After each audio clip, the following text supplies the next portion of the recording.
আজকে অত্যন্ত গুরুত্বপূর্ণ একটি বিষয় নিয়ে আলোচনা করব। বিষয়টা হলো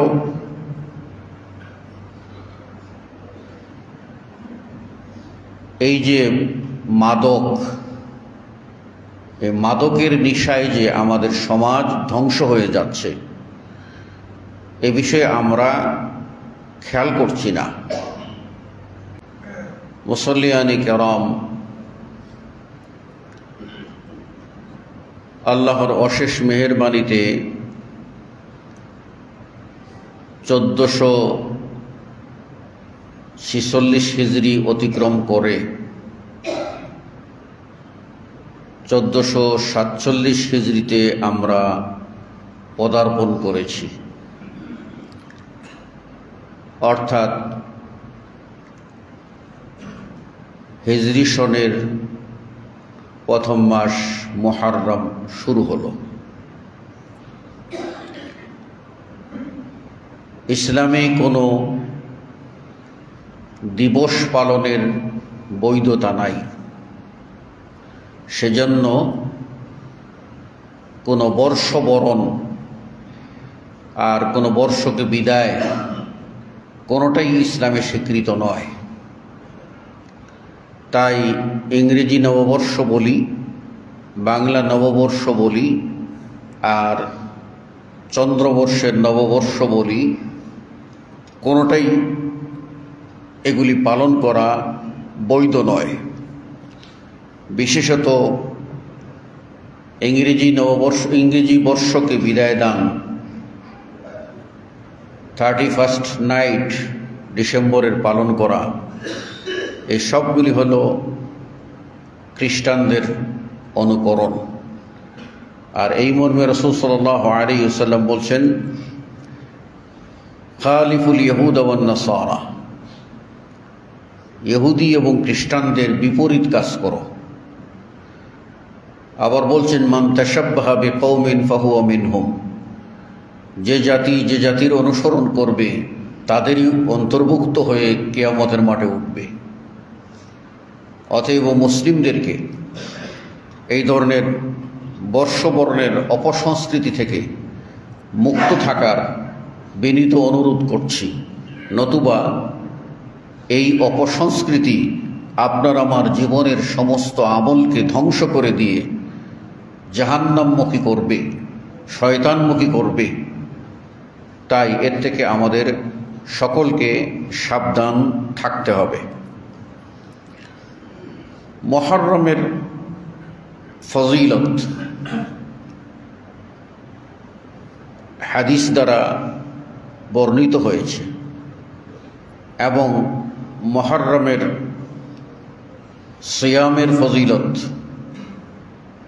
10ই মুহররম আশুরা, সে পালনের বিধান আমাদেরকে দেওয়া আছে।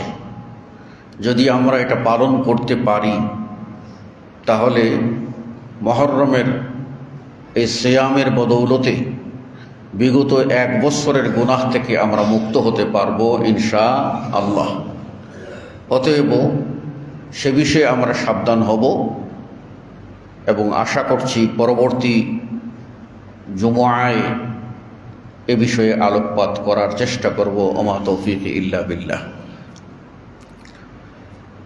আজকে অত্যন্ত গুরুত্বপূর্ণ একটি বিষয় নিয়ে আলোচনা করব।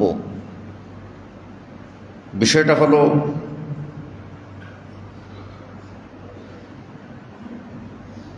এই যে মাদক, এই মাদকের নেশায় যে আমাদের সমাজ ধ্বংস হয়ে যাচ্ছে, এ বিষয়ে আমরা খেয়াল করছি না। মাদক মানুষকে মানুষ রাখে না, পশুর চেয়েও নিচুতে নামিয়ে ফেলে। মাদক সম্পর্কে আমরা জানি যে মাদক হলো যেটা মদ বা নেশা, এই নেশাজাত দ্রব্য তার আসল অর্থই হল আসলুল খামর সত্রুশাই, কোনো বস্তুকে ঢেকে দেওয়া। যখন একজন মাদকসেবী মাদক পান করে তখন তার মাথা মাদকের নেশায় ঢেকে যায়, ফলশ্রুতিতে সে ভালো মন্দ বিচার করার সক্ষমতা হারিয়ে ফেলে। আজকে আমাদের সমাজের চিত্র আমরা বলবো না, আমরা প্রাচীন সভ্যতার ইতিহাস পর্যালোচনা করে দেখব যে সমস্ত সভ্যতা ধ্বংস হয়েছে, এই ধ্বংসের মূল কারণ ছিল তিনটি। একটি কারণ ছিল মদ, আরেকটা ছিল সুদ, আরেকটা ছিল নারী কেলেঙ্কারি। আমাদের সমাজেও আমরা বলি যে এই সরকারি কর্মকর্তা যারা বিসিএস ক্যাডার তাদের চাকরি যাবে না, সহজে চাকরি যায় না। কিন্তু দুইটা অপরাধ যদি প্রমাণিত হয় তাহলে বিসিএস ক্যাডার হলেও তার চাকরি যাবে। একটা হলো তার অর্থনৈতিক কেলেঙ্কারি যদি প্রমাণিত হয়, আর আরেকটা হলো নারী কেলেঙ্কারি যদি প্রমাণিত হয়, তাহলে সে চাকরিতে থাকতে পারবে না, নৈতিক অধিকার হারাবে। তা এই বিগত আমরা ধরি যে সভ্যতাগুলির কথা, সবগুলি সভ্যতা নষ্ট হয়েছে এই তিনটি কারণে। আমরা বেশি দূরে যাব না, আমরা যাব যে আল্লাহ নবী সাল্লাল্লাহু আলাইহি ইসলামের আগমনের প্রাক্কালটা, নবুয়ত প্রাপ্তির আগ পর্যন্ত যাব, এটুকুই।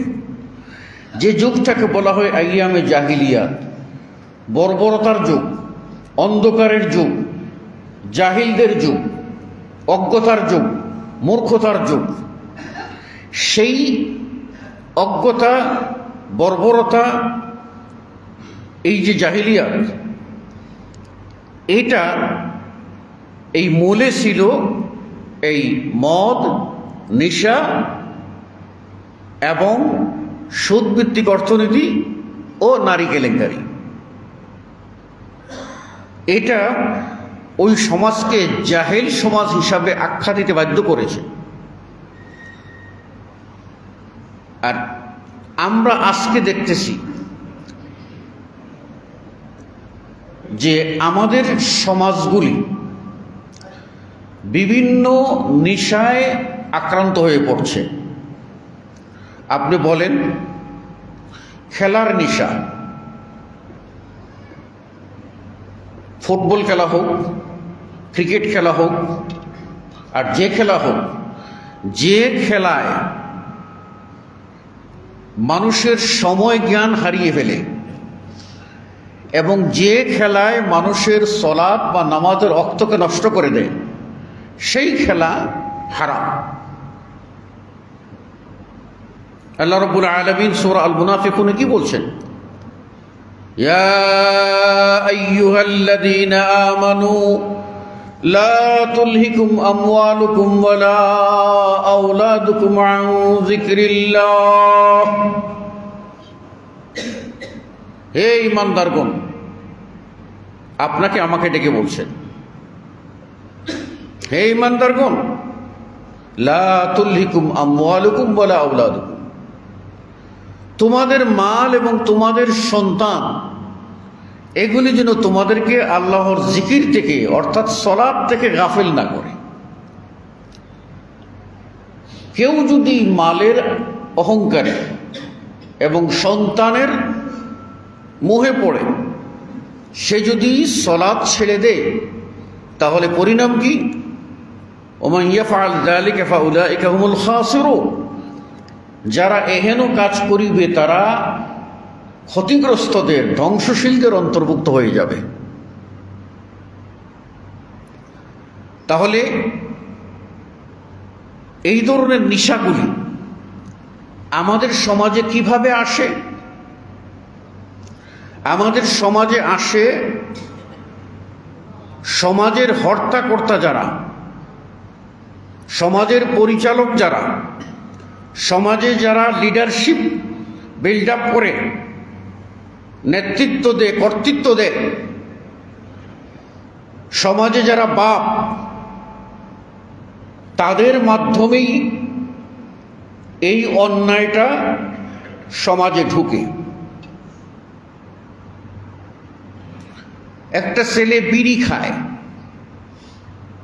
বলুন তো তার মা কি কিছুতেই টের পাবে না? 20 বছর ধরে বিড়ি খায়, এই 20টা বছর চলে গেল, তার মা টের পায়নি। 20টা বছর চলে গেল, তার বাপ টের পায়নি। ইতিহাসে এমন ঘটনা ঘটতে পারে? অসম্ভব। এই অন্যায় করলে সবার আগে টের পাবে মা, তারপরে টের পাবে তার বাবা। অনেক বাপ আছে, মা আছে, অনেক বাবা আছে যারা নিজেদের সন্তানদেরকে ধূমপান শিখায়, নিজেরা টাকা দিয়ে বলে যা আমার জন্য সিগারেট নিয়ে আয়। এই যে সিগারেট নিয়ে আয় বলল, আনতে আনতে এক সময় কি হলো, আরেকদিন বললো যে আমার সিগারেটটা একটু ধরাই নিয়ে আয়। সিগারেটটা ধরাই নিয়ে আয় মানে আগুন দিয়ে জ্বালিয়ে নিয়ে আয়, রেডি করে নিয়ে আয়। এখন আগুন দিয়ে জ্বালাতে গিয়ে ছেলে এটা জ্বালাবে কিভাবে? সে একটা টান দেবে, তারপরে জ্বালাবে। পথের দূরত্ব হলে মাঝখানে আরেকটা টান দেবে, যদি নিভে যায় বাপের লাঠি খেতে হবে। অন্যায় লাঠি, অবৈধ লাঠি। এই বাপ জালেম, তার সন্তানকে সে নষ্ট করছে, হারাম খাওয়াতে অভ্যস্ত করছে, শুধুমাত্র তার আয়সী জীবনের জন্য। সে চায়, সে হারাম খাচ্ছে, তার প্রভাব পরিবারের উপরে পড়ছে, আর সে নিজে একটু আয়েশ করে আরাম চেয়ারে বসে থাকবে, দুল খাবে, সময়টা নষ্ট হবে, তাই দোকানে যাবে না। তখন ছেলেটাকেও নষ্ট করতেছে। এইভাবে বিড়ি থেকে, সিগারেট থেকে, এই ধরনের নিকোটিন, তারপর থেকে শুরু করে বাংলা মদ, তারপর শুরু হলো বাহিরের মদ, হিরোইন, ইয়াবা, গাঁজা, এই সবগুলি আস্তে আস্তে কি করতেছে, একদিক থেকে আপনার পয়সা নষ্ট করতেছে, অপর দিক থেকে আপনার ভবিষ্যৎ সম্ভাবনাময় ছেলে সন্তানকে ধ্বংস করে দিচ্ছে। এটা আমরা বুঝেও না বুঝার ভান করে আছি। আচ্ছা বলুন তো, আমাদের এই ওয়ার্ডটা যখন ইউনিয়ন ছিল, তখনকার অবস্থা কি ছিল? আজ থেকে 20 বছর আগে যাই, 30 বছর আগে যাই, তখন আমরা দেখব যে আমরা কত কষ্ট করে এই কাদা মাটি পানি মাড়িয়ে আমরা আমাদের এই একটা দ্বীপে এসে উঠতাম। তখনকার অনেক জিনিস সহজলভ্য ছিল না, ফলে এই অন্যায়গুলি সমাজে কম ছিল। কম থাকার কারণে সমাজের যারা বয়স্ক মুরব্বী, তাদের কথা সমাজের যুবকরা মানছে। ইউনিয়ন পরিষদের চেয়ারম্যান ডাক দিলে সবাই হাজির হয়েছে, একজন মেম্বার ডাক দিলে হাজির হয়েছে, যে কোনো বিচার সালিশ করলে ওকে, সবাই মেনে নিয়েছে। এখন বাঁশের চেয়ে কঞ্চি বড়। আমি এটাকে এইভাবে উদাহরণ দিই, আপনারা মাফ করবেন যদি এটা ঠিক না, আমি উদাহরণ দিচ্ছি। অনেকেই ষাঁড় গরু পালে, রশি দিয়ে বেঁধে সব সময় এটাকে বাইধে রাখে, আর খৈল বসি নানান ধরনের খাবার খাওয়ায়। দিনের বেলা একবার ছাড়ে ঘরে উঠাইবার জন্য। ওই সময় ওই ষাঁড় গরুটা একবার ছাড়া পাইয়া যেই মাতলামি করে তাকে ধরার জন্য 2-3 জন লাগে। সারাদিন বাঁধা ছিল, একবার ছাড়া পাইছে। তা আমাদের ওয়ার্ড আগে সারাদিন বাঁধা ছিল, আকাশ এতটা উন্মুক্ত ছিল না, অপসংস্কৃতির এই ধরনের অবৈধ জিনিসের অবাধ আনাগোনা ছিল না। বলা যায় যে আমাদের যুব সমাজরা বাঁধা ছিল। যখন আকাশকে খুলে দেওয়া হয়েছে ইন্টারনেটের নামে, আর এই নিষেধ দ্রব্যর অবাধ আমদানি শুরু হয়েছে, তখন আমাদের এরা না পাওয়া ধন এমন পেয়ে এরা পাগলা ঘোড়া ওই ষাঁড়ের মতো হয়ে গেছে, যে একবার ছাড়া পেলে পাগলের মতো লম্পজম্প করে, কারে গুথু দেবে, কারে মারবে, পারে না মালিককে মেরে ফেলে। এই অবস্থা হয়েছে আমাদের সমাজের। এর পিছনে মূল দায়ী কারা? দেখবেন মূল দায়ীরা সবসময় আড়ালে থাকে। শেষরা সুর, পকেটমার, গণপিটুনিতে মারা যায়। আর যারা কলমের খোসায় কোটি কোটি টাকা আত্মসাৎ করে পাচার করে, এরা সাহেব, এদেরকে স্যার ডাকে মানুষ। হয়তো পেটের ক্ষুধায় একজনে একটা দোকান থেকে একটা বনরুটি টান দিয়ে নিয়েছে, সহ্য করতে পারে নাই, এবার ওরে ধরে গণপিটুনিতে মেরে ফেলো। আমাদের রাঘব বোয়ালরা খাচ্ছে, তাদের কোনো খবর নাই।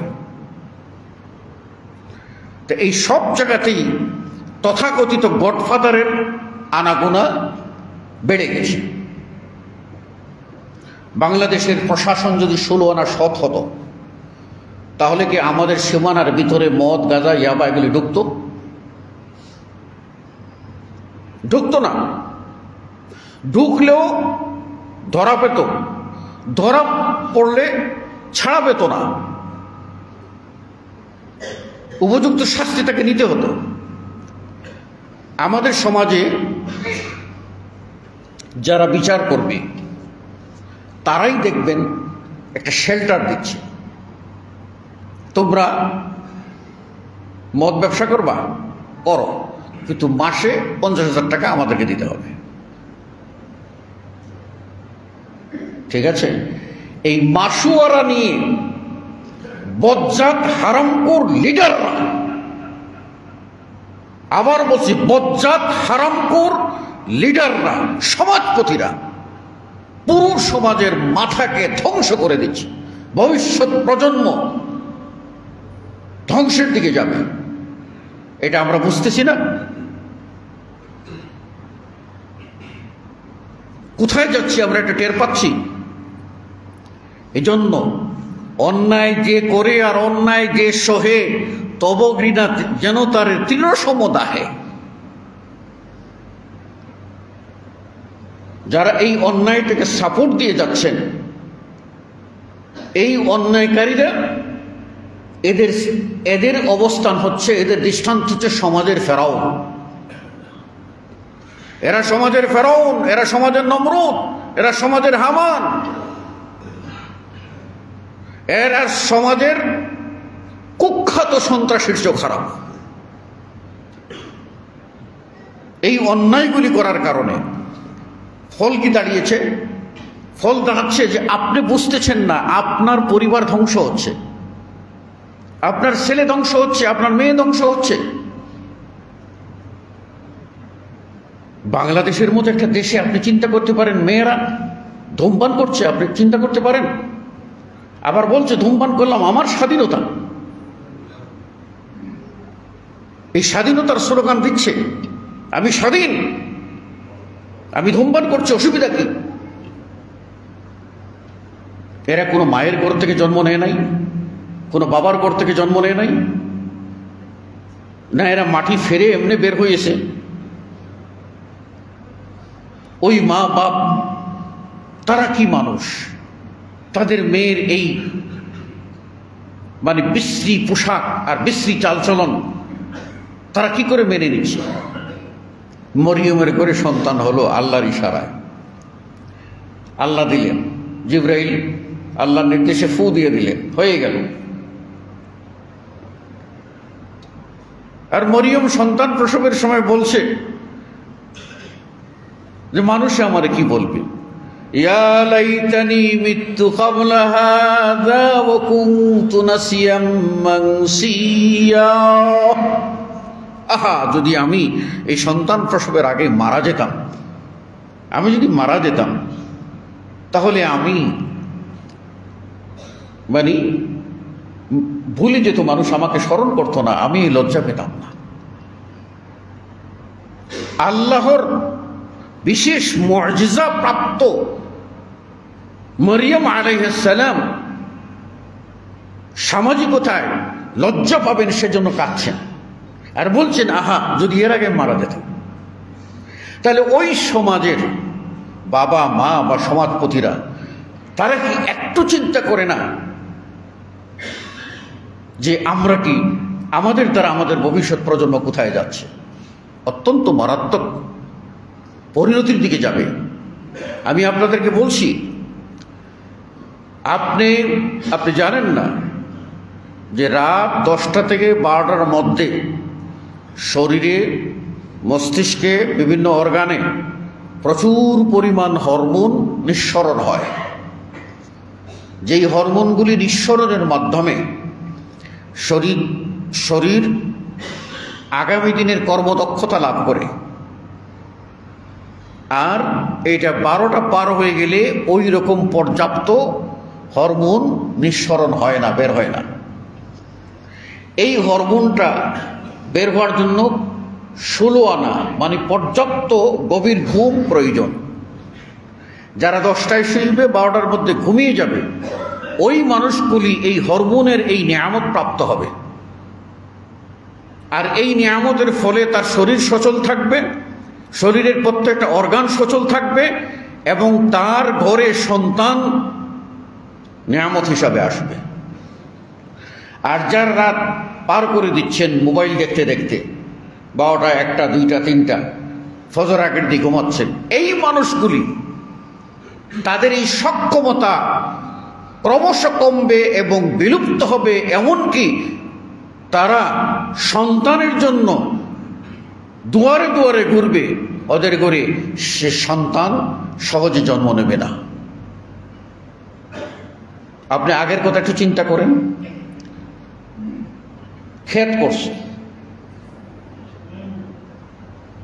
গরু দিয়ে হাল বাইছে, নয় কোদাল দিয়ে কুবাইয়া ফসলটা ঠিক করছে, আর মাগরিবের সালাত আদায় করছে, এশার সালাতের আগে দিয়ে ঝিমানি শুরু হয়ে গেছে। এশার সালাত আদায় করছে, দুটো খেয়েছে আর ঘুমিয়ে গেছে, আরামের ঘুম, সকালবেলা উঠছে।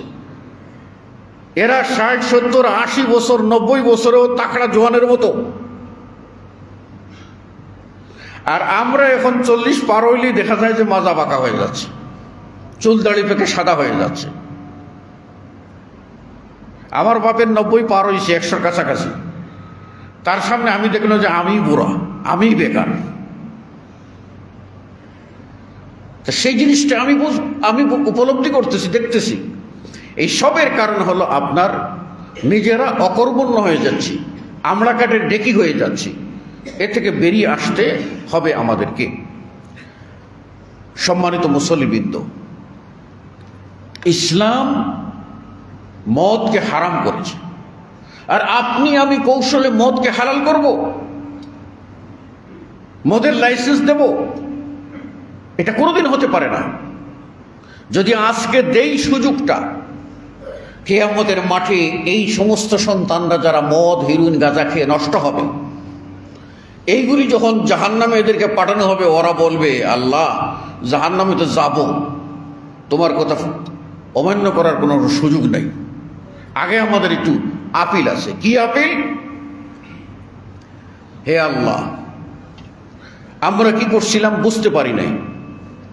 আতা'না সাদাতানা ওয়া কুবারা'না ফাযাল্লুনা আস-সাবিল, আমরা আমাদের সমাজের লিডারদেরকে নেতা মনে করেছিলাম, তাদের আনুগত্য করেছিলাম, আর তারা আমাদেরকে গুমরাহ বানিয়েছে, পথভ্রষ্ট করেছে। আল্লাহ আমাদের তো শাস্তি দিবা, রব্বানা আতিহিম যিফাইন মিনাল আযাব ওয়ালআনহুম লা'নান কাবীরা। আল্লাহ ওই লিডারদেরকে তুমি ডবল শাস্তি দাও এবং তাদের উপরে তোমার বড় অভিশাপ নাজিল করো। যেতে হবে, ওইটা বুক করতে হবে।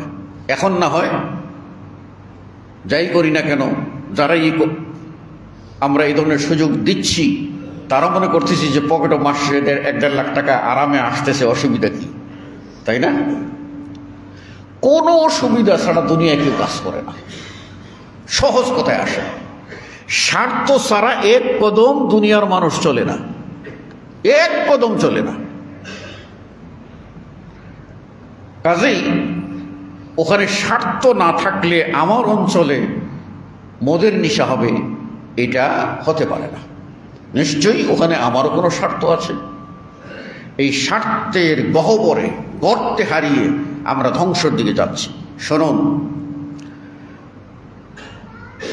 এই মর্মে আবু হুরায়রা রাদিয়াল্লাহু তাআলা আনহু থেকে হাদিস, যেখানে রাসূলুল্লাহ সাল্লাল্লাহু আলাইহি ওয়াসাল্লাম মেরাজের রাত্রিতে তিনি যখন বাইতুল মাকদিসে গেলেন, মসজিদুল আকসা সেখানে গেলেন, তার সামনে 2টি পেয়ালা হাজির করা হলো।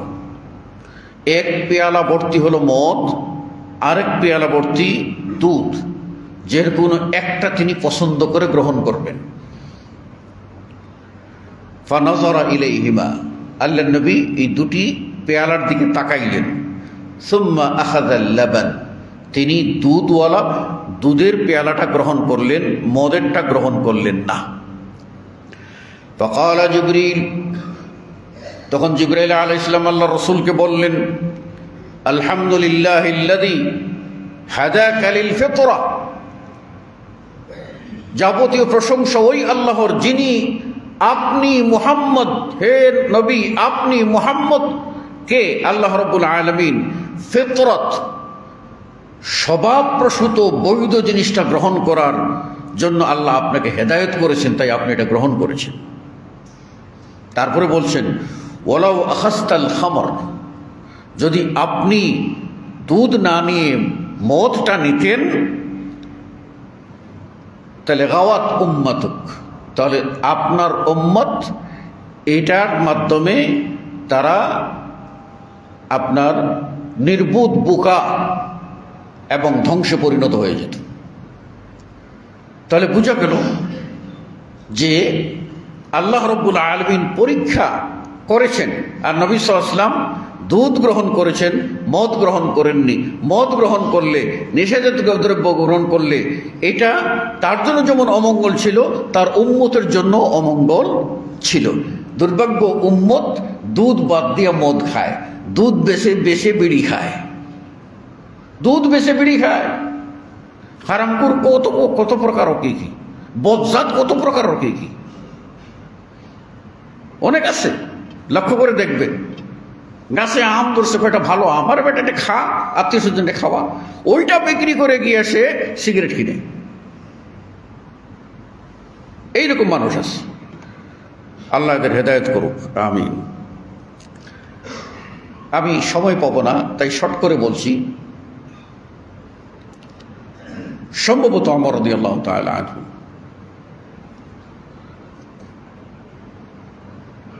ওই সময়ে, তখন মদ বৈধ ছিল, তো মদ পান করে সলাতে গেছেন,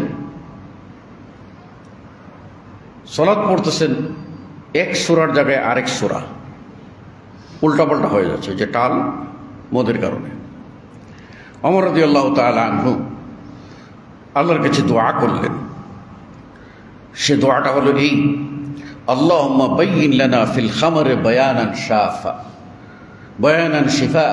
আল্লাহ, এই মদ যে, এটা সম্পর্কে আমাদেরকে সুস্পষ্ট একটা বিধান দিয়ে দেন। প্রথম বিধান কি ছিল? প্রথম সূরা বাকারার 219 নম্বর আয়াতে বলা হলো, ইয়াসআলুনাকা আনিল খামরি ওয়াল মাইসির, হে নবী আপনাকে জিজ্ঞাসা করবে কি সম্পর্কে? মদ ও জুয়া সম্পর্কে। কুল ফীহিমা ইসমুন কাবীর, বলো এটার মধ্যে বড় গুনাহ আছে, বড় ক্ষতিকর দিক আছে, তবে তার উপকারও কিছু আছে। ওয়া ইসমুহুমা আকবারু মিন নাফইহিমা, উপকারের চেয়ে অপকার বেশি। আজকে যত ড্রাগ তৈরি হয় সেগুলি কিন্তু তার মধ্যে কিছু না কিছু, কোনো কোনো ড্রাগসে অবশ্যই আপনার এই নেশার কিছু মাত্রা থাকে। সাধারণ আপনি অ্যালার্জির ট্যাবলেট খান, দেখবেন শরীর খালি টানতেছে, জিমাইতেছে, এটাই। এই জন্য বলছে এর মধ্যে কিছু লাভ আছে, তবে লসটা বেশি। কিন্তু ক্লিয়ার হলো না। এরপরে যখন সলাত আদায় করলেন, সলাতের মধ্যে এই এক আয়াতের জায়গায় আরেক আয়াত উল্টাপাল্টা হয়ে গেল।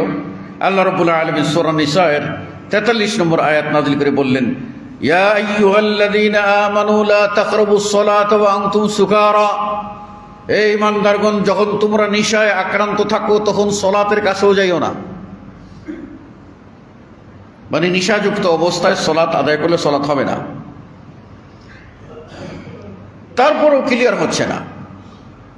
এবার সূরা আল মাইদার 91 নম্বর আয়াত আল্লাহ পরিষ্কার নাযিল করে দিলেন। ওই যে ওমর দোয়া করলেন, আল্লাহুম্মা বাইয়িন লানা ফিল খামারি বায়ানান শিফা, আল্লাহ মদ ব্যাপারে ক্লিয়ার একটা বক্তব্য দিয়ে দাও। তখন আল্লাহ কবুল করলেন এবং আল্লাহ রাব্বুল আলামিন সূরা মাইদার 91 নম্বর আয়াত সেখানে নাযিল করে বললেন, শেষ কথা, ফাহাল আনতুম মুনতাহুন, তারপরেও কি তোমরা এই অন্যায় ছাড়বে না? এই থ্রেট, এই ধমকের মাধ্যমে আল্লাহ রাব্বুল আলামিন মদকে হারাম ঘোষণা করলেন।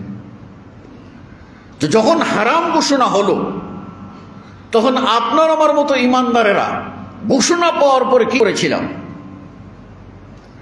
আমরা তো ঘোষণা পাওয়ার পরেও বালিশের কাছে ম্যাচ লাইট থাকবে আর সিগারেটের প্যাকেটটা থাকবে।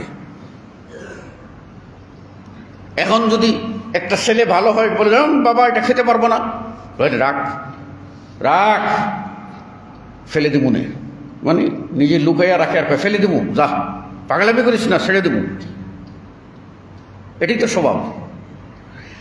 আর আল্লাহর নবী মুহাম্মদুর রাসূলুল্লাহ সাল্লাল্লাহু আলাইহি ওয়াসাল্লাম এমন ইমানদার সাথী বানিয়েছিলেন, সাহাবী বানিয়েছিলেন, যখনই বলা হয়েছে মদ হারাম, সাথে সাথে সাহাবারা যার করে যেখানে মদ ছিল সব রাস্তায় নিয়ে ফেলে দিলেন, রাস্তায় স্রোত পেয়ে গেল।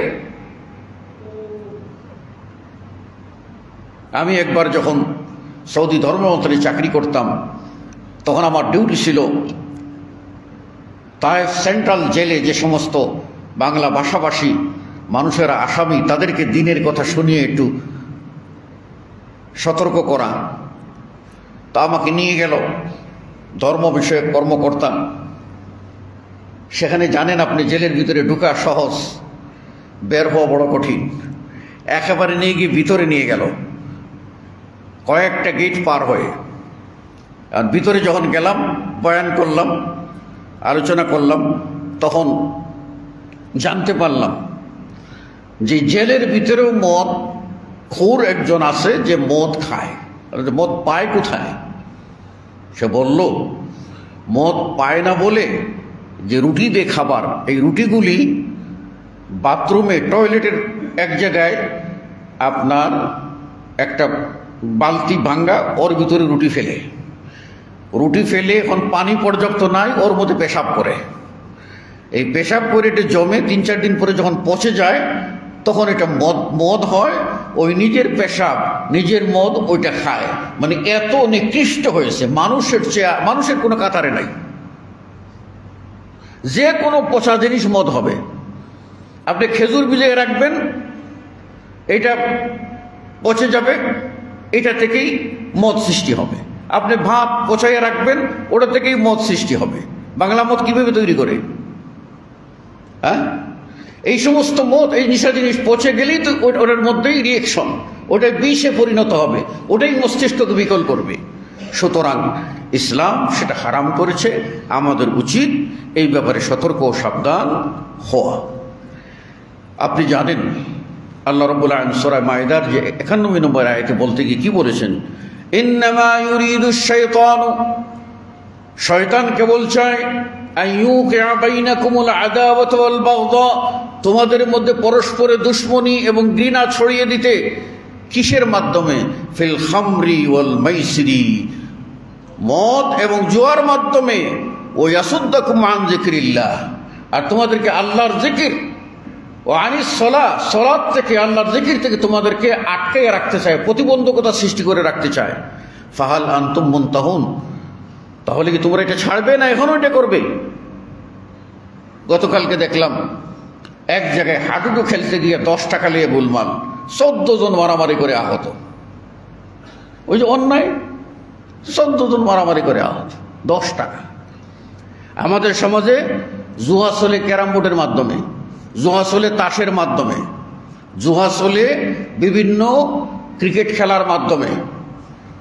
ক্রিকেট খেলার মাধ্যমে এই কয়টা মারবে, এই মারতাছে, এখন কয়টা হবে, বলে এ পাঁচটা হবে, কি বলে কি যেন নাম দে ওটা, ওই মারবে যে না, এমন মাইট দেবে, আমি নামও জানি না, খেলাও বুঝি না।